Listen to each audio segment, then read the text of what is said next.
হিসেবে পরিচিতি পাওয়া মেয়েটার নাম রিধি, যে কিনা বান্ধবীর বয়ফ্রেন্ডের সাথে কক্সবাজার গিয়ে রাত কাটিয়ে আইফোন কিনে ভাইরাল হয়েছিল। ভাইরাল হওয়ার পর তার জীবনটা রীতিমতো নরকে পরিণত হয়ে গিয়েছিল।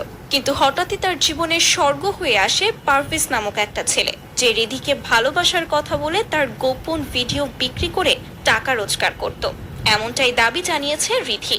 তবে ঘটনা কি আসলেই তাই? তো চলুন ভিউয়ার্স, ঘটনার আসল কাহিনী জেনে নেওয়া যাক। সম্প্রতি রিধি একটা কনফেশন প্রতিষ্ঠানে নিজের বক্তব্য প্রকাশের সুযোগ পায়, তাও আবার টাকার বিনিময়ে।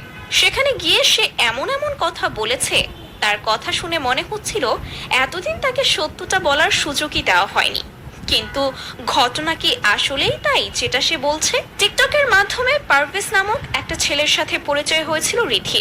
যদিও ছেলেটি হিন্দু ধর্মাবলম্বী ছিল, তবুও ছেলেটিকে অনেক ভালোবাসতো সে। এমনকি ওই ছেলেটার সাথে যখন তার ঝগড়া হতো, সেই সময়টা নাকি প্রচন্ড ডিপ্রেশনে কাটতো তার। কিন্তু তারপরেও ওই ছেলেটার প্রতি নাকি তার অন্যরকম একটা মায়া জন্মেছিল। পারভেজ নামক ছেলেটার মা নাকি তাকে আশ্বাস দিত যে তার নিজের ছেলের সাথে সে রিধির বিয়ে দিবে, অবশ্যই দিবে। তাই তো ভরসা পেয়ে একটা সময় তাদের সম্পর্ক ভালো চলছিল। রিধি টিকটক থেকে যে টাকাটা ইনকাম করত, সেই টাকাটার কিছু অংশ সে পারভেজকে দিত হাত খরচের জন্য। কখনো কখনো সেটার অঙ্ক 20,000ও ক্রস করে যেত। রিধি মনে করত সে যে ছেলেটাকে ভালোবাসে তাকে টাকা দিতে ক্ষতি কিসের, তাই কখনো এসব নিয়ে ভাবতেও না সে।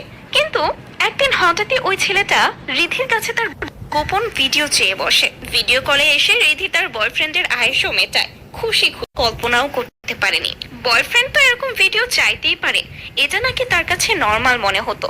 কিন্তু সে যে স্ক্রিন রেকর্ড করে সেটা বিক্রি করবে, সেটা রিধি জানতো না। মূলত ওই ছেলেটা 500 থেকে 5,000 টাকায় রিধির এসব ভিডিওগুলো বিক্রি করত এবং প্রচুর টাকা কামাতো।